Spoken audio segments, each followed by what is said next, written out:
সূরার নাম সূরাতুল আল ইমরান। তৃতীয় নাম্বার সূরার 133 নম্বর আয়াত। আল্লাহ পাক কোরআনের মধ্যে জানিয়ে দেন, ওয়াসারিউ ইলা মাগফিরাতিন মির রাব্বিকুম ওয়া জান্নাতিন আরদুহাস সামাওয়াতু ওয়াল আরদ উইদ্দাত লিল মুত্তাকিন। আল্লাহ নবী আল্লাহ রাসূল সাহাবায়ে মুজুদের সাথে আলাপ আলোচনা করতে থাকে, সাহাবায়ে মুজুদের সাথে কথাবার্তা বলতে থাকে।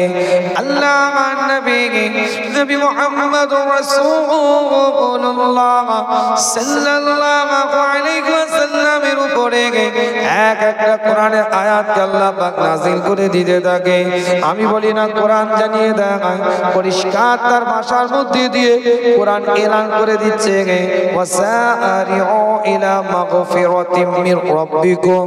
তোমরা সেই রাস্তায় নিজেদেরকে পরিচালিত করো, তোমরা সেই রাস্তায় নিজেদেরকে নিয়ে চলো, সেই রাস্তায় তোমরা নিজেদেরকে নিতে দৌড়াতে থাকো, ছুটাতে থাকো, যেই রাস্তার মধ্যে আমি আল্লাহ, আমি মাওলা, আমি পরওয়ারদিগার, আমি খোদা, আমার পক্ষ থেকে ক্ষমা আছে, আমার পক্ষ থেকে মাপ আছে, সেই রাস্তায় তোমরা নিজেদেরকে পরিচালিত করো, সেই রাস্তায় তোমাদেরকে নিজেদেরকে নিয়ে চলো, যেই রাস্তার মধ্যে আমি আল্লাহ তোমাদের জন্য ক্ষমা রেখে দিয়েছি। শুধু আমি আল্লাহ তোমাদের জন্য ক্ষমা রেখেছি এটা নয়, আমি আল্লাহ তোমাদের জন্য ক্ষমার সাথে সাথে একটা জান্নাত আমি আল্লাহ তোমাদেরকে দান করে দেব। জোরে বলবেন না সুবহানাল্লাহ? সবাই মিলে একসাথে বলা যাবে না সুবহানাল্লাহ? আলোচনা বোঝার চেষ্টা করেন, এক একটা দলিল দিয়ে আপনাদের খেদমতে ছোট্ট করে আলোচনাটাকে একটু গুছিয়ে পরিপাটির সাথে একটু বলে দিয়ে যায়। সময় যেহেতু স্বল্পতা, অল্প টাইমের মধ্যে লজিক্যালি কিছু কথা বলে যাচ্ছি আপনাদের পীরের আওলাদ। এখানে এই আয়াতের দ্বারা আমার আল্লাহ কোনো নামাজিকে উদ্দেশ্য করে বলেন নাই, কোনো রোজাদারকে উদ্দেশ্য করে বলেন নাই, কোনো যাকাত দেনেওয়ালা মানুষকে উদ্দেশ্য করে বলেন নাই, কোনো হাজ করনেওয়ালা মানুষকে উদ্দেশ্য করে বলেন নাই। শরিয়াত অনুযায়ী যারা চলে, দিন অনুযায়ী যারা চলে, ইসলাম, কোরআন, নবীর তরিকাকে যারা বুকের সাথে জড়িয়ে নিয়েছে, তারা তো আর ভুল পথে চলবে না, তারা তো আর বাজে পথে চলবে না, তারা তো আর অন্য রাস্তায় চলবে না। এই আয়াতের মধ্যে মুফাসসিরিনরা বলছে, এক একটা তাফসীর খুলে দেখেন, এক একটা ইবারত খুলে দেখেন, তাফসীরে জালালাইন খুলেন, তাফসীরে মারিফুল কোরআনটা খুলেন, তাফসীরে কুরতুবীটা খুলেন, তাফসীরে বাইজাবি খুলেন, তাফসীরে রুহুল বায়ান খুলে দেখেন, তাফসীরে কবির, তাফসীরে কাসীর, তাফসীরে মাদারিকটা খুলে দেখেন। সব থেকে কাদিমতম একটা তাফসীরে কিতাব তাফসীরে জারির তাবারিটা খুলে দেখেন। পরিষ্কার করে আমার আল্লাহ পাকের এই আয়াতে তাফসীর করতে গিয়ে মুফাসসিরিনরা বলছে, আমার আল্লাহ ওই বান্দাগুলোকে বলছে যারা নিজেদেরকে মুসলমান বলে দাবি করে, ঈমানদার বলে দাবি করে, মুসলমানের নামের খাতায় শুধু নামটা লিখিয়ে রেখে দিয়েছে, কিন্তু রুট পরিবর্তন করে ফেলেছে, রাস্তা পরিবর্তন করে ফেলেছে, কাজের দ্বারায়, কর্মের দ্বারায়, হাঁটার দ্বারায়, চলাফেরার দ্বারায়, আচার ব্যবহারের দ্বারায় মুসলমানের কোনো পরিচয় তাদের পাওয়া যায় না। শুধুমাত্র আইডেন্টি কার্ডের পরিচিতির মুসলমান হয়ে আছে, প্যান কার্ডের পরিচিতির মুসলমান হয়ে আছে, রেশন কার্ডের পরিচয়ের পরিচিতির মুসলমান হয়ে আছে। ব্যাংকের ফর্ম ফিল আপ করতে গেলে রিলিজিয়াস মেনটেন করতে হয়, কোন ধর্মকে আপনি বিলং করছেন সেটা লিখতে হয়। অনলাইনের পাসপোর্টের ফর্ম ফিল আপ করতে গেলে কোন ধর্মের মানুষ সেটাকে লিপিবদ্ধ করতে হয়। শুধু ওই পরিচয়ের মধ্যে নিজেকে সীমাবদ্ধ করে রেখে দিয়েছে, কর্মের মাধ্যমে নয়, কাজের মাধ্যমে নয়, অ্যাক্টিভিটিসের মাধ্যমে নয়, চাল চলন আখলাক ব্যবহারের মাধ্যমে নয়। আমার আল্লাহ তাদের দিকে লক্ষ্য করে এলান করছে, রুট পরিবর্তন করে ফেলো, রাস্তা পরিবর্তন করে ফেলো, শরিয়াত বিরোধী কর্মগুলোকে ছেড়ে দাও, ইসলাম বিরোধী কাজগুলোকে ছেড়ে দাও, শরিয়াতের রীতি নীতি আদর্শ বিরোধী কর্মগুলোকে পরিত্যাগ করে নাও। আমি আল্লাহ তোমাদেরকে ক্ষমা করব। আমার রাস্তায় যদি চলে আসো, আমার পথে যদি চলে আসো, আমি আল্লাহ তোমাদেরকে শুধু ক্ষমা করব এটা নয়, আমি আল্লাহ, আমি মাওলা পরবর্তীকার এই ক্ষমার সাথে সাথে একটা জান্নাত তোমাদেরকে দান করে দেব। সেট করলাম তো, ঘাটছো কেন? সেট করে দিলাম তো, কেন ঘাটছো? আলোচনা বোঝার চেষ্টা করেন, যেমন সেট করেছি সেটা এক একটা দলিল দিচ্ছি আপনাদের খেদমাতে। কিতাবটা খুলে দেখে নেন, পরিষ্কার অক্ষরে আল্লাহ জানিয়ে দেয় এই জান্নাতটা কাদের জন্য বরাদ্দ। আল্লাহ কোরআন দিয়ে বলছে উইদ্দাত লিল মুত্তাকিন, এটা মুত্তাকিনদের জন্য আল্লাহ বরাদ্দ করে রেখে দিয়েছে। মুত্তাকি পুরুষও হতে পারে, মহিলাও হতে পারে, কারণ আল্লাহ কোরআনের মধ্যে বলছে সূরাতুন নাহাল 16 নম্বর সূরার 97 নম্বর আয়াতের মধ্যে আল্লাহ বলছে মান আমিলা সালিহাম মিন যাকারিয়া ওয়া উনসা ওয়া হুয়া মুমিনুন ফালানুহয়িন্নাহু হায়াতান তাইয়্যিবা ওয়া লানাজজিয়ান্নাহুম বিআজরিহিম বিআহসানি মা কানু ইয়ামালুন। আল্লাহ কোরআনের মধ্যে পরিষ্কার করে জানিয়ে দিচ্ছেন, আল্লাহ তাআলার ভাষায় এলান করে দিচ্ছেন মান আমিলা সালিহাম মিন যাকারিয়া ওয়া উনসা ওয়া হুয়া মুমিনুন, পুরুষ মহিলাদের মধ্যে থেকে যারা ভালো কাজ করবে, উত্তম কাজ করবে, ঈমানদারদের মধ্যে থেকে যারা নেক কাজ করবে, সালেহ কাজ করবে, আমি আল্লাহ, আমি মাওলা, আমি পরওয়ারদিগার তাদের জন্য একটা নিয়ামত, দুটো নিয়ামত দেব। প্রথম নিয়ামত, আমি আল্লাহ তাদেরকে একটা হায়াতান তাইয়্যিবা, আনন্দময় জীবন দেব। ওয়ালা নাজজিয়ান্নাহুম আজরাহুম বিআহসানি মা কানু ইয়ামালুন, আমি আল্লাহ তাদেরকে দ্বিতীয় তাদেরকে নিয়ামত যেটা দেব সেটা কি, আমি আল্লাহ তাদেরকে উত্তম পুরস্কারে পুরস্কৃত করে দেব। সেই পুরস্কারটা কি? সূরার নাম সূরাতুল হাদীদ, 57 নম্বর সূরার 12 নম্বর আয়াতের মধ্যে আল্লাহ বলছে ইয়াউমা তারাল মুমিনিনা ওয়াল মুমিনাতি ইয়াসআ নূরুহুম বাইনা আইদিহিম ওয়া বিআইমানিহিম বুশরাকুমুল ইয়াউম জান্নাতুন তাজরি মিন তাহতিহাল আনহার খালিদিনা ফিহা যালিকা হুয়াল ফাওজুল আযীম। জোরে বলে আল্লাহ। নবী মুহাম্মদ রাসূলুল্লাহ সাল্লাল্লাহু আলাইহি ওয়াসাল্লামের উপরে এক একটা কোরআনের আয়াত আল্লাহ পাক নাযিল করে দেয়। ছোট্ট করে আলোচনাটাকে আগিয়ে নিয়ে আপনাদের খেদমতে আল্লাহ পাক কোরআন দিয়ে জানিয়ে দিচ্ছে, তোমরা ট্র্যাকটাকে চেঞ্জ করো। শরিয়ত বিরোধী যারা কাজ করছিলে, দ্বীন বিরোধী যারা কাজ করছিলে, ইসলাম বিরোধী যারা কাজ করছিলে, শরিয়তের রীতি নীতি আদর্শ বিরোধী যারা কর্ম করছিলে, তোমরা রুটটাকে পরিবর্তন করে দাও, রুটটাকে চেঞ্জ করে দাও। আমি আল্লাহ তোমাদেরকে ক্ষমা করে দেব। আমার ক্ষমার রাস্তায় আসতে পারলে, আমার ক্ষমার রুটের মধ্যে আসতে পারলে শুধু ক্ষমা করব নয়, আমি আল্লাহ তাদেরকে জান্নাতও দেব। এই জান্নাতটা আমি আল্লাহ উইদ্দাত লিল মুত্তাকিন, মুত্তাকিনদের জন্য বরাদ্দ করে রেখে দিয়েছি। সূরাতুন নাহাল থেকে দলিল যেটা দিয়েছি আপনাদের খেদমতে, আল্লাহ পাক পুরুষদেরকেও কবুল করবে। কিসের দ্বারা? ভালো আমলের দ্বারা। মহিলাদেরকেও কবুল করবে।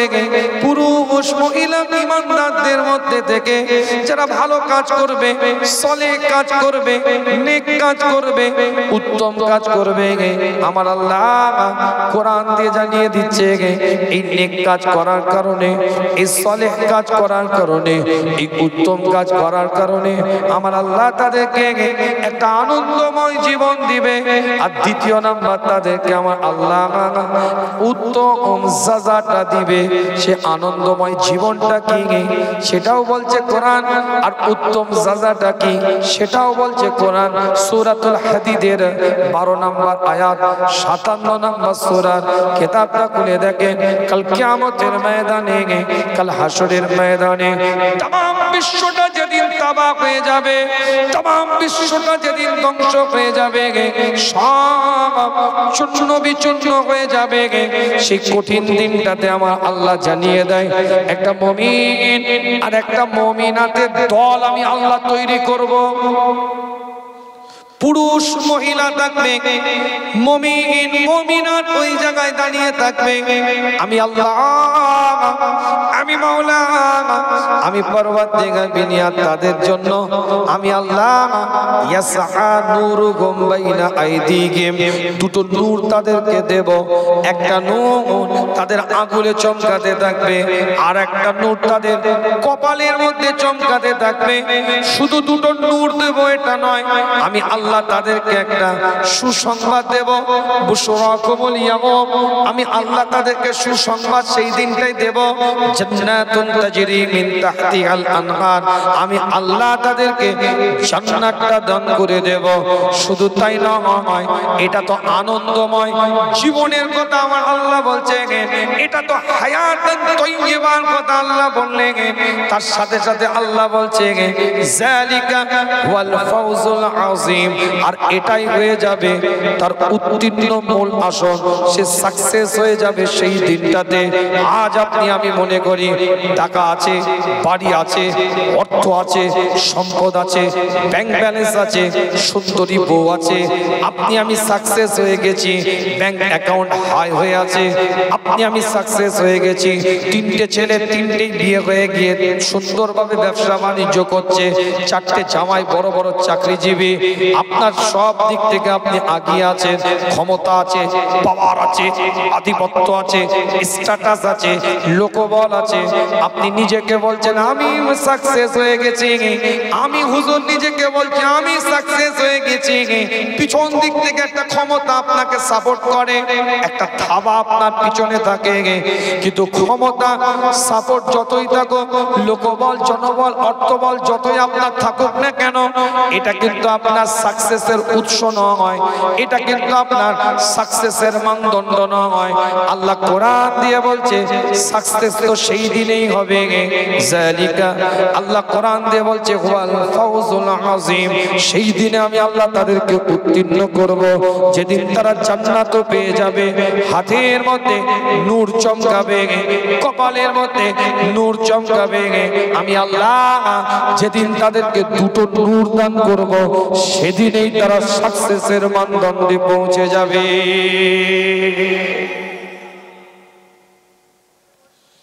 বিদায় নেব আপনাদের খেদমত থেকে। মূল পয়েন্টের উপরে আলোচনা আগিয়ে নিয়ে যাচ্ছি। 3টে আয়াত পড়েছি, একটা পয়েন্টের উপরে আলোচনা আগিয়ে যাচ্ছে আপনাদের খেদমতে। সূরার নাম সূরাতুল আল ইমরান, 3য় নম্বর সূরা, 134 নম্বর আয়াতের মধ্যে আল্লাহ এলান করে দেয় আল্লাযীনা ইউনফিকুনা ফিস সাররাই ওয়াদ দাররাই ওয়াল কাযিমিনাল গায়যা ওয়াল আফিনা আনিন নাস ওয়াল্লাহু ইউহিব্বুল মুহসিনিন। আল্লাহ পাক কোরআনের মধ্যে এলান করে দেয় আপনি মুত্তাকি কাকে বলবেন, মুত্তাকির ডেফিনেশনটা কি হবে, কাকে আপনি মুত্তাকি বলবেন, মুত্তাকির বৈশিষ্ট্যটা কি হবে, সেটা কোরআন জানিয়ে দেয়। মুত্তাকি ওই ব্যক্তি হবে যার দানের হাতটা উন্মুক্ত থাকবে, যে দানটা করার জন্য প্রস্তুত নিয়ে থাকবে। কৃপণ কোনোদিন মুত্তাকি হতে পারবে না, বখিল কোনোদিন মুত্তাকি হতে পারবে না। আল্লাহ নবী মুহাম্মদুর রাসূলুল্লাহ সাল্লাল্লাহু আলাইহি ওয়াসাল্লাম মসজিদে নববীর মধ্যে ফজরের নামাজ আদায় করার পরে সাহাবে کرام হুজুরকে নিয়ে, হুজুর আমার বসে আছে, চতুর্দিক থেকে সাহাবে کرام হুজুরা বসা, আল্লাহ নবী, আল্লাহ রাসূল, সাহাবে کرام হুজুরদের মধ্যে থেকে সমস্ত সাহাবারা বসে, গোটা মসজিদে নববীটা ভরা।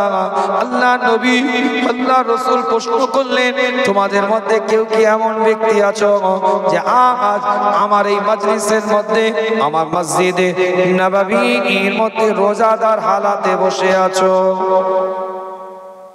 এই আবু দাউদ শরীফ বলছি, তিরমিজি শরীফ বলছি, ইবনে মাজা বলছি, কোন ছোটি কিতাবের গল্প বলছি না।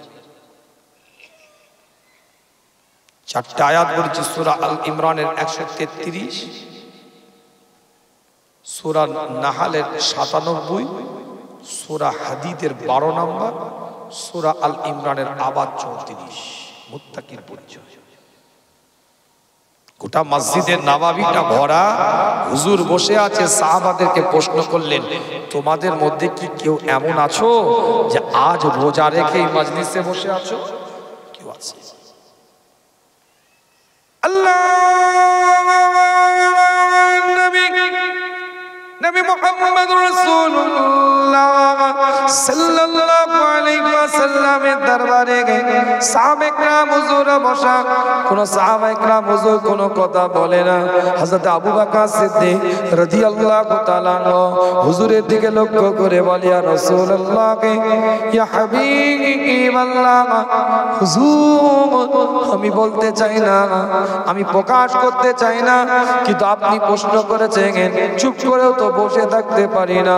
ইয়া রাসূলুল্লাহ, ইয়া হাবিবাল্লাহ, হুজুর আমি আবু বকর আপনার এই মসজিদে নববীর মধ্যে এই মজলিসে রোজা রেখে বসে আছি। মনে রাখবেন, মুত্তাকিরা মধ্যে অনেক ভাগ আছে, কোয়ালিটির অনেক ভাগ আছে। আল্লাহ কোরআনের মধ্যে বলছেন, আম ইয়াহসুদুনান নাসা আলা মা আতাহুমুল্লাহু মিন ফাদলিহি। আল্লাহ কোরআন দিয়ে বলছে, আমি কিছু বিশেষ মানুষকে আমি আল্লাহ আমার পক্ষ থেকে, আমার রহমতের খাজানা থেকে আমি আল্লাহ নিয়ামত দান করে থাকি। কেউ 25 পেয়ে পাস করে ক্লাস করছে, আর কেউ লেটার মার্ক পেয়ে পাস করে ক্লাস করছে। দুটো ছাত্রের কোয়ালিটি কি এক হবে? কি হলো, কথা বুঝতে পারছেন? পকেটে সবারই অ্যান্ড্রয়েড মোবাইল আছে।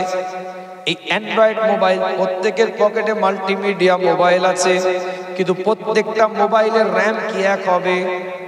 যুবকেরা কথা বলতে হবে, প্রসেসর কি এক হবে? হার্ড ডিস্ক কি এক হবে? হবে না। সবারই মধ্যে ঈমান আছে, ঈমানের আলো কিন্তু এক নয়। কারো হ্যালোজিনের মতন জ্বলছে, কারো টিউবলাইটের মতন জ্বলছে, কারো ডিম লাইটের মতন জ্বলছে। কি কথা ঠিক না ভুল বলছি? বেশি ব্যাখ্যাতে যেতে পারছি না, সময় স্বল্পতা। এরও আয়াত আছে কোরআনে, সূরা আনফালের 2 নম্বর আয়াত বললে ব্যাখ্যা হয়ে যায়। আবার মাইকলার কাছে লাল আলো জ্বলছে টিপ টিপ করে, কিছু সবুজ আলো জ্বলছে ডিক ডিক করে। কি কথা ঠিক না? সমস্ত সাহাবে কেরাম হুজুর আমার রাসূলের দরবারে বসে আছে, কিন্তু সাহাবে কেরাম হুজুর সবাই নবী রাসূলকে দেখেছে, কিন্তু আমলিয়াতে জিন্দেগির পার্থক্য আছে। কথা ঠিক। এতগুলো সাহাবা বসে আছে, কোন সাহাবা তো উত্তর দিতে পারলো না। আবু বকর সিদ্দিক রাদিয়াল্লাহু তাআলা এলান করে দিলেন, ইয়া রাসূলুল্লাহ, ইয়া হাবিবাল্লাহ, হুজুর আমি আবু বকর রোজাদার অবস্থায় বসে আছি। আল্লাহ নবী, আল্লাহ রাসূলের মসজিদে নববীর মধ্যে আবার প্রশ্ন করলেন, এই মসজিদে নববীর মধ্যে তোমাদের মধ্যে এমন কোন ব্যক্তি বসে আছো কিনা, যেই ব্যক্তিটা আমি নবী, আমি রাসূল, আমি পয়গম্বর, আমি হুজুর আমার পিছনে ইক্তেদা করে ফজরের নামাজ পড়ার পূর্বে কোন অসুস্থ ব্যক্তিকে, কোন বিমারগ্রস্ত মানুষকে, কোন মাজুর মানুষকে কেউ কি দেখে এসেছো? ইয়াদাতুল মারিজ করে এসেছো? এমন কোন ব্যক্তি কি তোমাদের মধ্যে এখানে বসে আছে? কেউ আছে? সাহাবে কেরাম আল্লাহ নবী, আল্লাহ রাসূলের কথা কথাটা শোনার পরে চুপ করে মসজিদে নববীর মধ্যে বসে আছে। হঠাৎ করে আবু বকর সিদ্দিক রাদিয়াল্লাহু তাআলা বলে, ইয়া রাসূলুল্লাহ, ইয়া হাবিবাল্লাহ, হুজুর, আমি আব্দুর রহমান ইবনে আউফকে 3 দিন পর পর ফজরের জামাতে দেখতে পাই না। আমি মনে মনে ভাবলাম, অসুস্থ না থাকলে তো সে নামাজ মিস করবে না, জামাত মিস করবে না, হয়তো সে বিমারে আছে। আমি আবু বকর টুকটুক করে বেরিয়ে গেলাম। আব্দুর রহমান ইবনে আউফের কাছে তাহাজ্জুদের নামাজ পড়ে গিয়ে লক্ষ্য করি সেও তাহাজ্জুদের নামাজ পড়ার জন্য প্রস্তুতি নিয়ে তাহাজ্জুদের নামাজ আদায় করেছে, ফজরের নামাজ পড়বে বলে প্রস্তুতি নিচ্ছে। ইয়া রাসূলুল্লাহ, ইয়া হাবিবাল্লাহ, হুজুর আপনার পিছনে ইক্তেদা করে ফজরের নামাজ পড়া করবে একটা অসুস্থ ব্যক্তিকে, একটা বিমারগ্রস্ত মানুষকে, আমি ইয়াদাতুল মারিজ একটা অসুস্থ মানুষকে দেখে আপনার মসজিদে নববীতে এসে ফজরের নামাজটা জামাতের সাথে হুজুর আদায় করেছি। আল্লাহ নবী আল্লাহ রাসূল এলান করে দিলেন। অন্য হাদিস দ্বারা প্রমাণিত, মুস্তাফা জানিয়ে দেয়, তাজেদারে হারাম এলান করে দেয়, মদিনার দুলাল এলান করে দেয়, পরিষ্কার করে লেখা আছে, আল্লাহ পাকের কোন বান্দা, আল্লাহ পাকের কোন বান্দি কোন অসুস্থ কোন বিমারগ্রস্ত মানুষকে দেখে, যদি অসুস্থ ব্যক্তিকে দেখে যখন সে বাড়ির দিকে ফিরে আসে, বাড়ির দিকে যখন সে রওনা দিয়ে দেয়, ওই অবস্থায় আল্লাহর কাছে ওই ব্যক্তি যে দেখতে গিয়েছিল বিমারগ্রস্ত মানুষকে, যে দোয়াটা চায়, যে দোয়াটা মাঙে, আমার আল্লাহ সঙ্গে সঙ্গে কবুল করে নেয়।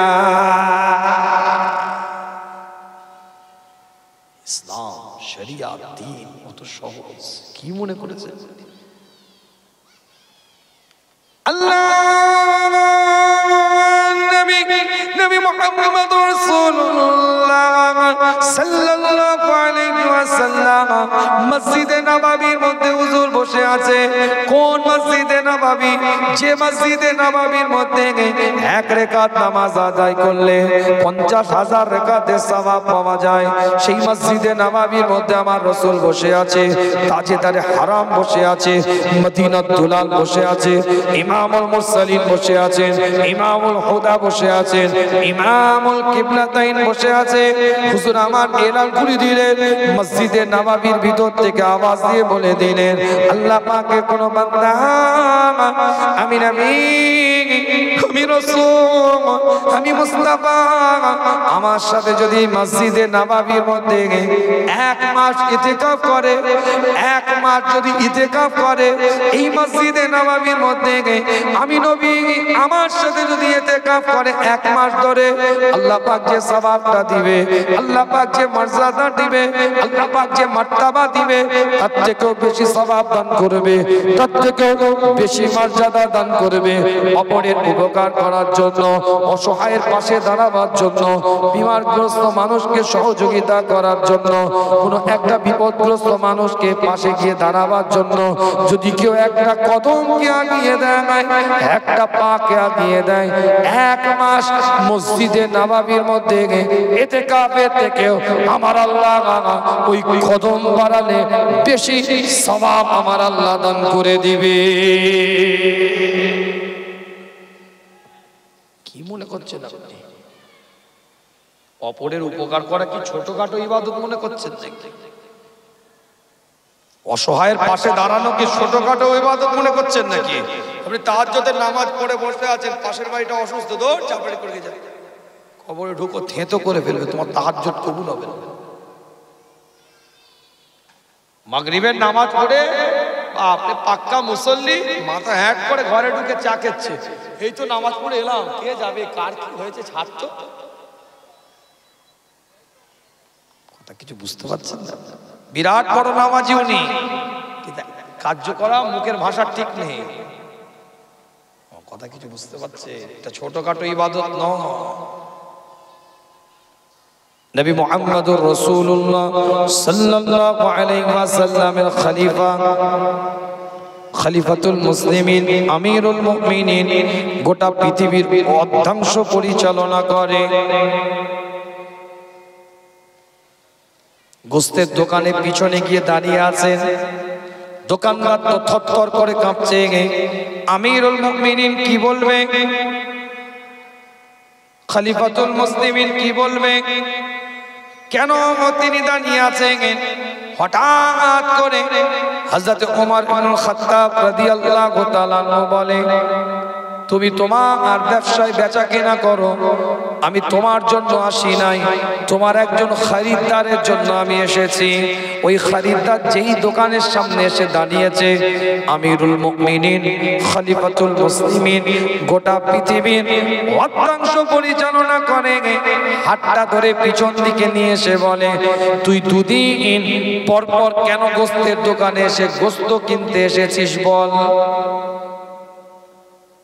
দুদিন পর পর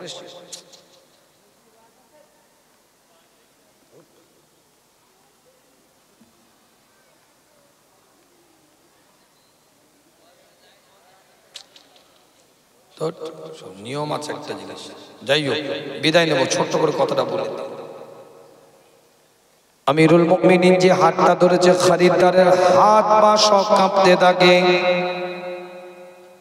আমিরুল মুমিনিন, খলিফাতুল মুসলিমিন হযরত ওমর ইবনে খাত্তাব রাদিয়াল্লাহু তাআলা এলান করে দেয়, তোমার পরিবারের সবাই যেদিন দুবেলা পেট ভরে খেতে পারবে, খবর নিয়ে দেখবে। তোমার আত্মীয় স্বজনের মধ্যে যেদিন সবাই দুবেলা দুমুঠো পেট ভরে খেতে পেয়েছে, খবর নিয়ে যেদিন তুমি দেখবে তোমার পরিবার, তোমার আত্মীয় স্বজন, তোমার প্রতিবেশী, আশপাশের বাড়ির যত মানুষ আছে সবাই যেদিন দুবেলা দুমুঠো পেট ভরে খেতে পেয়েছে, তুমি খবর নিয়ে দেখবে সেই দিনে তুমি দুদিন পর পর গোস্তের দোকানে এসে গোস্তটা কিনে নিয়ে যাবে। তার আগে তুমি কশ্চিৎকালেও গোস্তের দোকানে দুদিন পর পর এসে গোস্ত কিনে নিয়ে যাবে না। ইসলামের আদর্শ এটা। চাচা একগাল দাড়ি রেখে দিয়েছে, ফুক ফুক করে টানছে, মাথায় টুপিও আছে, একটা বিড়ির নেশা কাটাতে পারে না। এই কথা বলেন না, চাচা এখনো বিড়ির নেশা কাটাতে পারে না, শুধু ঠেঁতো করে দিবে, কবরে ঢুকো। যাক, আর বেশি আলোচনা করব না। আল্লাহ পাক আমাদের সকলকে কবুল করেন, সকলে বলেন আমিন। আল্লাহ কোরআনের মধ্যে বললেন, ওয়ালা আফিনা আনিন নাস, মানুষকে ক্ষমা করবে। মুত্তাকি বদলা নেবে না, মুত্তাকি প্রতিশোধ নেবে না, মুত্তাকি বলবে যা ক্ষমা করে দিলাম, যা ক্ষমা করে দিলাম। মুত্তাকি, কেউ যদি কারোর মনে কষ্ট দেয়, কেউ সে যদি মুত্তাকি হয়, মুত্তাকি বদলা নেওয়ার মানসিকতায় প্ল্যান করবে না, ওকে কি করে টাইট করা যায়, ওকে কি করে সাইজ করা যায়, ওকে কি করে কন্ট্রোল করা যায়, ওর বদলা কি করে নেওয়া যায়, এই মানসিকতায় মুত্তাকি চলবে না। মুত্তাকি ক্ষমার মানসিকতাই হবে। হে আল্লাহ বলছে, আল্লাহু ইউহিব্বুল মুহসিনিন, আমি আল্লাহ মুহসিনদের দরজা দান করে দেব। যাই হোক, বিদায় নেব। আজান হবে, এশার জামাত হবে ইনশাআল্লাহ। কেন আমাকে অনেক দূরে যেতে হবে, পণ্ডিতপুর প্রোগ্রাম আছে সব। আল্লাহ পাক সকলকে কবুল করেন, সকলে বলেন আমিন। গুনাহগারের জন্য দোয়া করবেন, আমিও আপনাদের জন্য দোয়া করি। এই প্রতিষ্ঠান, এই জায়গাটার দিকে খেয়াল রাখবেন। রাজি আছেন ইনশাআল্লাহ? বাচ্চাগুলোকে দেন, তালাফুজ যেন শিখতে পারে, মাখরাজ যেন শিখতে পারে। আল্লাহ পাক কবুল করেন। ছেলেরা আছে, যুবকেরা আছে, আগ্রহ করে প্রতিষ্ঠান ইসালে সাহেব মাদ্রাসা কিভাবে চলে খেয়াল রাখো। পর্দা আড়ালে